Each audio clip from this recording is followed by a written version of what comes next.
on Cyber Forest. Let's go. 3, 2, 1.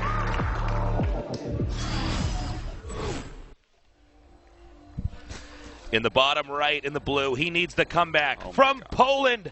He is Ego Esports, Elazer.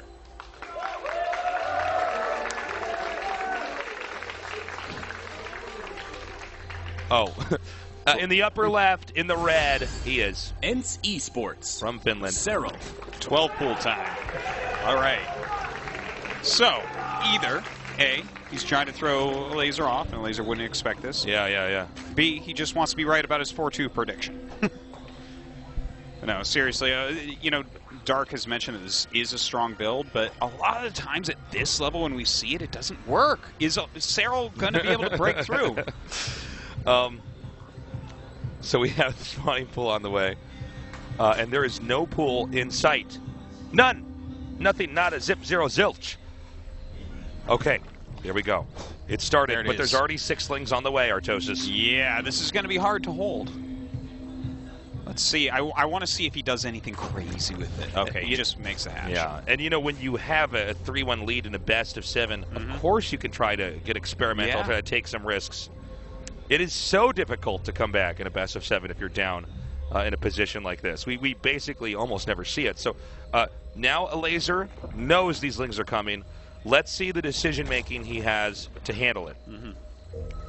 You know, sometimes a player will get 3-0'd. In fact, every player on Earth can get 3-0'd, but maybe not Serral. So yeah, I like that he's mixing in this rush on such a small map. And he goes right after that hatchery. Drone's getting pulled. Yep. There's not a baneling nest, so that's good for Elazer. Okay, here come those drones now. Now he's trying to buy time. He wants to get as much more health. He doesn't want to lose any drones, so there's sort of this dance they're both having to do, a back and forth. Ooh, loses a drone. A lot of damage on this hatchery right now. Low. Yeah, he needs to save this. He's trying to micro as best he can. Finally, his Zergling's coming out as well. 3 drones have fallen.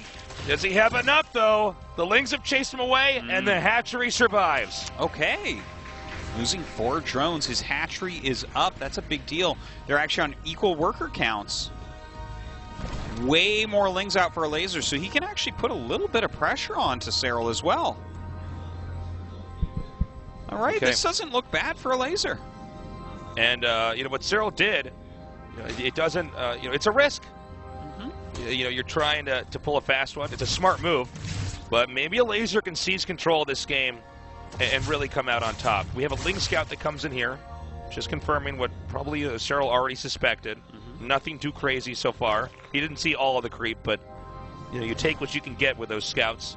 Serral is now barricading his entrance with the Evo Chambers and the Queens, as he wants to lock himself out of Elazer's grasp and begin to most likely tech up. We'll see. I like that he's walled in at this point, just playing it a little bit more safe. Knows that Elazer has a bit of an advantage.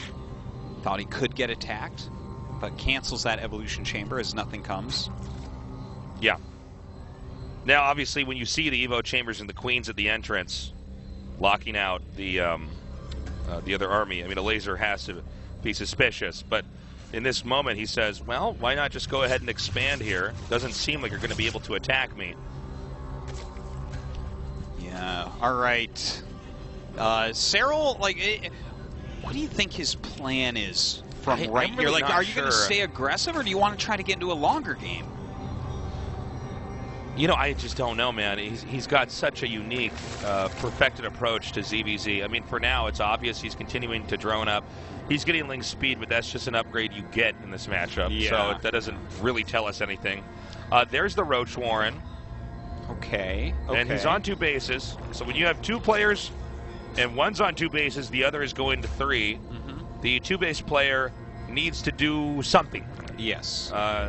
Because, you know, the more bases you have in StarCraft, the better position you're in. And so it's going to be mass links. Now, he's getting armor behind this. Yeah, right now what it looks like is that he's teching up to roaches, right? He's got a full wall. He's not showing lings. That's pulsating. Normally that's going to be +1 range attack. Okay, so he actually hid the lings pretty effectively. Yeah. And now he's going to send them all the way across the map. There's tons and tons and tons of lings coming here. And so Elazer makes his own barricade. It seems likely right now. Yeah, he has to cancel that third base. No third base now for Elazer. He ditches that plan. Yeah, not very likely that that's going to work. Okay, he's actually going to come up and start pummeling this wall right now. There are some lings outside for Elazer. He's going to bring them in and try to draw the rest of the lings away. That'll buy him a bit of time. Okay, so now we have both these guys getting squeezed here. Oh, actually, excuse me, Serral's going to take a third here. And so we've kind of flipped positions. Now, obviously, Serral didn't win the game with that attack, but he did allow his own third to start, where Elazer is now marooned on 2 bases. And did he let those Wallens finish? Yeah, so he's going to have to actually destroy his own Wallen team and get back out again. Yeah, and I mean, I think that's all right. He's just been making roaches this whole time, so he's going to be able to try to pressure, I think, but can you get anything done? It feels pretty even overall. Yeah, I mean, this is... Well, maybe Elazer can seesaw it back. Maybe he can come and try to hit this base over here. The problem is like, okay, so we see him trying to counterattack, but, you know, Serral already has this wall set up. It's pretty airtight. I don't really see any holes that he can try to exploit here, you know, as far as Serral's defense. Yeah.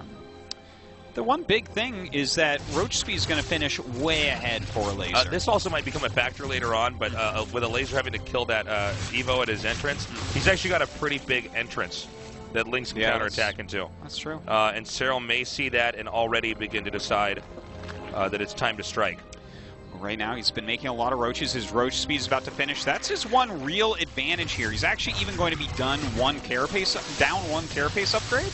But if he moves out, you can actually kind of out-micro your opponent's roaches when you have speed and they don't. I would love to see Elazer push across and see if he can get anything done. Okay. Very unusual ZVZ here. You know, as far as how we got here. Again, this was Serral, a Ling rush into the start, trying to get the hatchery. Elazer barely saves the hatchery. Serral, once again, walls himself in and then does this really great attack out here. Stopping Elazer from being on third base. Now, Serral has his third up earlier, but Elazer finally has his own big attack to come up. Positioning in Roach vs. Roach is everything. And so you want to have this nice arc. And there's going to be a Ling counterattack, I think. Yeah, it looks like he's running around looking for damage with that. I'm not sure if he's going to find it. I think he wanted to try to catch reinforcing roaches. Yeah. But Elazer actually had a different waypoint set up. He's banked more roaches so that can't happen. Again, these guys just... They're so good at maneuvering in ZVZ. It's really impressive to watch. It's really been tit for tat here, too, right? Like, Lazer's not quite able to find any way in. Serral's able to finish up his roach speed upgrade just now, so that advantage is gone. And really what remains is that +1 carapace that he is ahead. But, you know, pretty soon Elazer's going to have that as well. All right. I guess we might just end up back in a macro game, sort of an unintended consequence on both sides, of the, but it might not be able to go in any other direction. Now, Elazer's supply is ramping up, and in a normal cast, I would say this is going to be a problem for Serral, but Serral's been so good at holding everything off. Look at that, fanning out the Overlords. Yeah. All right, the first person I've ever seen break down these rocks. Thank you, Elazer. But look, yeah, he is going to try to get that pressure on. He's going to be at 2-1. That's going to be very, very nice for Elazer. And with that, those additional roaches and all these Ravagers he's making, maybe he can actually go down and break him before the game gets any bigger. Okay. Roach Ravager moving out now. And Serral... Yeah, making as many of his own Ravagers as he can. Now, the numbers favor Elazer, but the angles favor Serral. Let's see how this goes. Ooh, some good vials going down right now. Pulls back for the moment. Can kill these rocks and try to come in from 2 different angles. Oh, but Serral immediately going up the ramp. Yeah, he immediately pounces, wipes out one Ravager, rotates back over to this side. He's ready to try to take this attack on as well. Elazer needs to make this work right now. Oh, a huge spread here from Elazer. Now he has a nice concave, but here we go with tons of vials all over the place, actually landing as well. Elazer pushing forward, gaining the upper hand. And it looks like this is not going to be enough for Serral.